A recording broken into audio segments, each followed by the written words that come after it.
Hey guys, welcome to episode 2 of Sharing the Dream with Matt, the album review. Today's band are the Owen with their new album, and the Brain Dead. Thank you.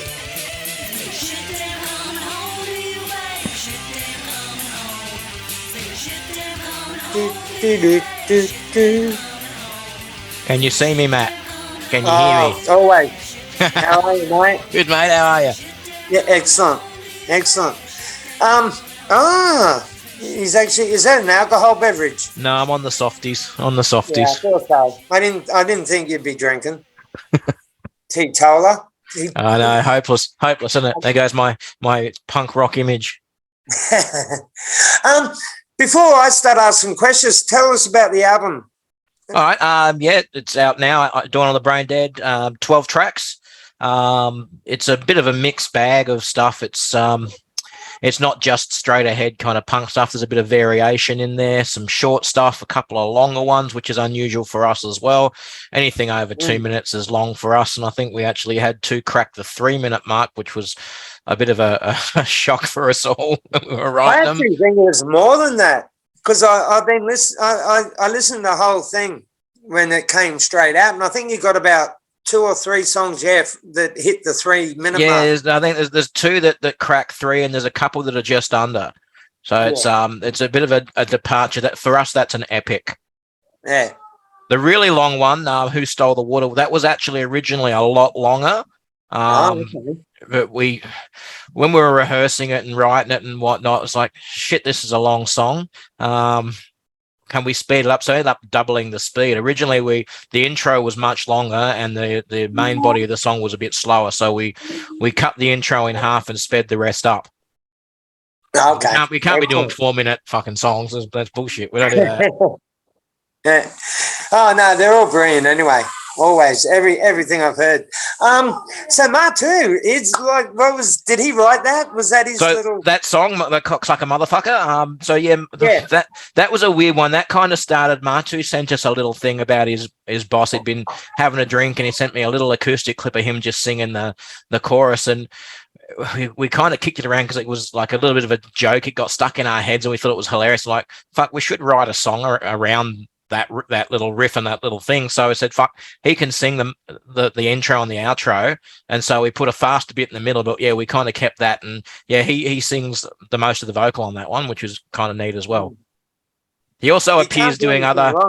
No, he also appears doing other shit on the album. Like he plays the tin whistle, and the djembe. The funny thing about the djembe, the little bongo kind of thing that's at the very beginning of Drunk Shirtless Guy. We were literally recording, and there was one of these djembe things in the corner, and Martu picked it up, and he banged on it a couple of times. He goes, "This is out of tune," and sat there for 10 minutes tuning the thing. Like, I didn't even know you could fucking tune them. And then I said, "Do you reckon you could put that on the song?" And he says, give me 1 minute.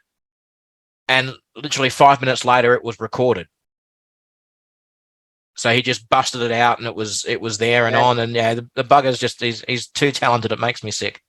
Oh yeah, and like I see a lot of his posts too with the food and that. This is fucking he's like he can cook, he can he's makes you sick. Yeah. So did you all chuck in on the lyrics, or were they mostly me? I think Martu wrote part of that one, the main part of "Cock's Like a Motherfucker," but pretty much most of the lyrics that's me. They the guys let me go with that, and yeah. They let me have a rant and a rave and a carry on. Yeah. So, how is this? Why are you chucking a fit for? Fuck off! So that was my daughter. So how is this? How is this different to everything else you've put out so far? Well, I mean, I have to say it's better, but no one ever says, "Oh, this is our new album. The old stuff was better. This one's shit house." So I kind of have to say that, but I think we spent more time in the writing. Different guitarist, of course. This is the first recording with Mark, and I think his sound is just better for us. Not to take away from the previous guitarist, but Mark's sound just, I think, fits us better. He contributed some riffs for this one as well. Yeah, and I just think we spent more time, even though it was very quickly recorded, we spent more time kind of writing the songs, and I think we just, yeah, I don't know, just it seems to be, it came together easier. They're just fun songs, and we we're playing quite a few of them live as well. They all seem to work in a live setting for the most part as well, which is nice. My kind of rule is if we can't do it live, I'm not all that keen on recording it. Yeah. And I think pretty much most of those we can get away with playing live with no dramas. Yeah. Yep. So we all know about recording an album and everything. Did you guys have the wheel most of the time, or? Look, we record with Jeff up in Brisbane and Newcastle at Rock the Nation Studios, and he's recorded all our stuff. He's really great because he's not one of those guys that cracks the whip. He kind of lets things flow organically, but he's really clever about tweaks and things like that. Like we recorded and mixed it all in 3 days. But a lot of that's a testament to Jeff, because Jeff knows his shit, and because he's worked with us before, he kind of knows how we want to sound, and he kind of he lets us go, but he might do little things. So what do you think of this? What do you think of that? But he's really good at being hands off, but still knowing what to do and doing it right. Yeah. So anyone looking to record, Jeff, Rock the Nation Studios. Jeff's also in Australian Beef Week show and East Coast Low and Drugs in Sport as well. Okay. All three bands are great. He's a great guitarist, funny bloke, and he's just really damn good at getting the sound that we want. Mm. I really love the Adventures of Captain Yellowteeth, and I brought this band up in another interview, but it really sounded World War 23 to me. Like it had that. I'll take that. Okay, that's a bit of a compliment, man. It was. Well, I was listening to it this morning, and I'm thinking, "Fuck, who does that? Who can I put?" And World War 23, 24. It was just like, "Fuck yeah!" I'll claim that one because I came up with the riff for that one on a kazoo of all things, and sent. Yeah. I sent the kind of riff idea I had to Mark. I said, "Can we turn this into a guitar riff?" And 5 minutes later, he had it. So yeah, excellent. It's good. It's good when you've got that behind you, haven't? Yeah, Mark's really good at that because a couple of times I've sent him like ideas for riffs, and I've kind of either hummed them out or played them on a kazoo, and he's turned them into something real. It's Not a Right. The last one on the album was the same kind of deal. That was written like a week or two before we recorded. Because we kind of said, we've got 11 tracks. Is that long enough for an album? And Mark was kind of like, I reckon we need another one. I said, well, look, I have this idea. What about this? And send him a recording on the kazoo. Like a minute later, he goes, here you go. Done. And we literally wrote it the next day in the room, and it was a done deal. Yeah. Yeah, excellent. This is what when you go live, are you going to be? Is it going to be just this album for a while? No, we're playing about 6 or 7 of these ones, plus some of the old stuff as well. Because we don't. Okay. People, I don't know. I'm one of those people that when I go and see a band and they play just new stuff off a brand new album, it kind of disappoints me because there's still songs I want to hear from the old stuff as well. We might mix it up and play some other stuff, but there's 6 or 7 that we are regularly playing. I think we've played all of them live at least once, with the exception of Fuck What You Think You've Heard. I don't think we've ever played that one, just because that's a hard one to sing. It's a bit higher than most of them. But everything else we've played at least once live. And we're probably going to be playing 6 to 7 in the set at the moment. Leave something for the people that buy it and listen to the rest. Yeah. Really looking forward to 1st of October. Yeah, that's a huge night. There's a heap of bands on that one. Is Martu going to play his song? Oh, yeah. That one, we've been playing that live about 6 months, and it's funny because people like to sing along with that one. Yeah. And it's become a little bit of a sing-along song, even before people had heard it on record. People who come to a few gigs started learning the words, and I give everyone a bit of a heads up before we play that one. These are the words, come on, sing along, and I let him sing, and I kind of walk out in the crowd and Yeah. get people G'd up, and we'll definitely play that one. That's probably my favourite right now to play live. Because it's good because I get a rest. I get a rest for half the song. I don't have to do anything. I can sit back and relax. That's nice. Definitely. And Martu hams it up heaps too, especially the last little bit. Yeah, he does. Yeah, I could imagine. Well, what I saw of him doing it was like he was having a ball, man. Yeah, I think he enjoyed it. He's a little bit shy. It's bringing him out of his shell, getting him to sing that one. I think it's good for him. Yeah, excellent. Hey, so what's the backstory to what is it? Stole the Water. What? Okay, so I was actually watching a documentary about water theft in the Murray-Darling Basin, and it pissed me off. And Mark, that was another Mark riff. Mark had written that one, and the riff was really good and kicking around. And I didn't really have anything for it, and I watched this documentary on YouTube, and it really pissed me off as someone that spends a bit of time in the countryside and fishes a lot in the rivers and stuff.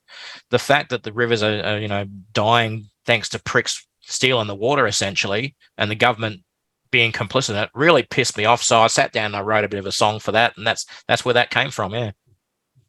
It's probably the most serious of the songs on the album, maybe, because a lot of them are kind of funny. There's one or two serious ones, and that's one of the few serious ones that, we played that live a few times when we first wrote it. I don't think we're playing it live at the moment just because it's long.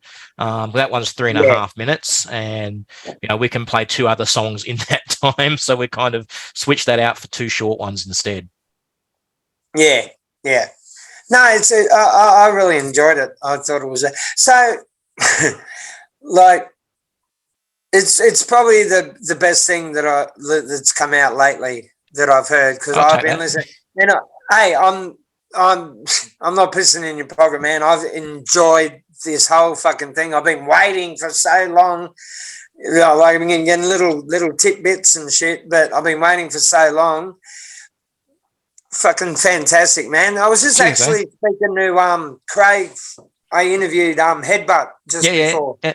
And your name came up a few times, and in a very good way. And I think, are you guys looking at touring? Yeah, we've got we're doing October. We've got a couple of gigs. We've got Wollongong, Sydney, and Woy Woy in October. November we're hitting Melbourne and Brisbane.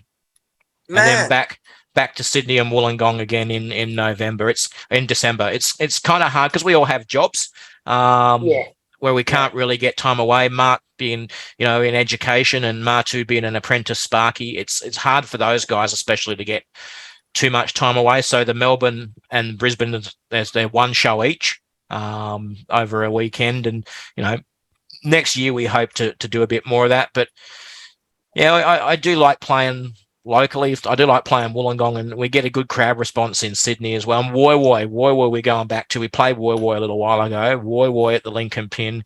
That's my favourite place in the world to fucking play. I don't know what it is. We've played there twice now, and it's a super venue, and there's no dickheads. It's like people go to that venue because they want to hear music. It's not blow-ins that are just passing by and want to get pissed. It's just best place ever. So if you're ever looking to go to a show, or you're in a band and you want a show, hit up Lincoln Pin in Woy Woy. You won't regret it. It's fucking awesome. I've had a lot of bands say that. But it's run by people who know the music biz. They're people who are in bands and have been in bands, so they know the score. They know how to treat you well, and their hearts are in the right place too. So that helps too. But I can't say enough about that joint and those people. Excellent. So we can put the album interviews out straight away. We try and keep it to about 20 minutes.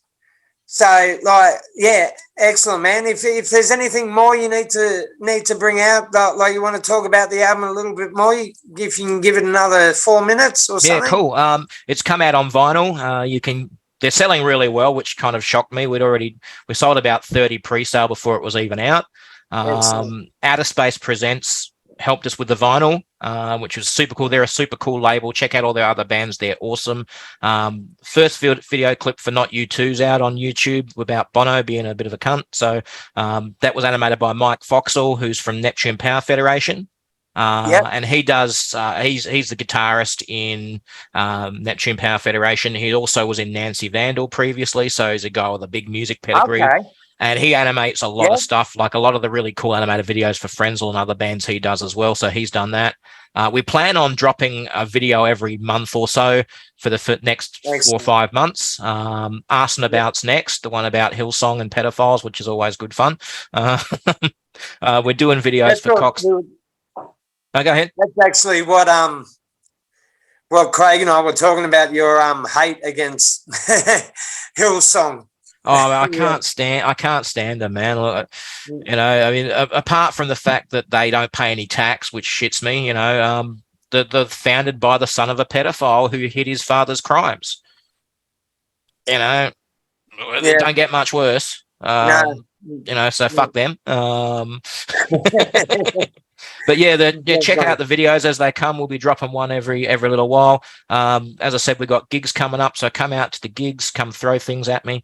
But yeah, I'm glad people seem to be enjoying it, which is, you know, we do it for us, but the fact that people like it has been a icing on the cake. Yeah, that's fantastic. I'm so stoked for you guys anyway, hey. Man, and you've been a huge supporter since we met you.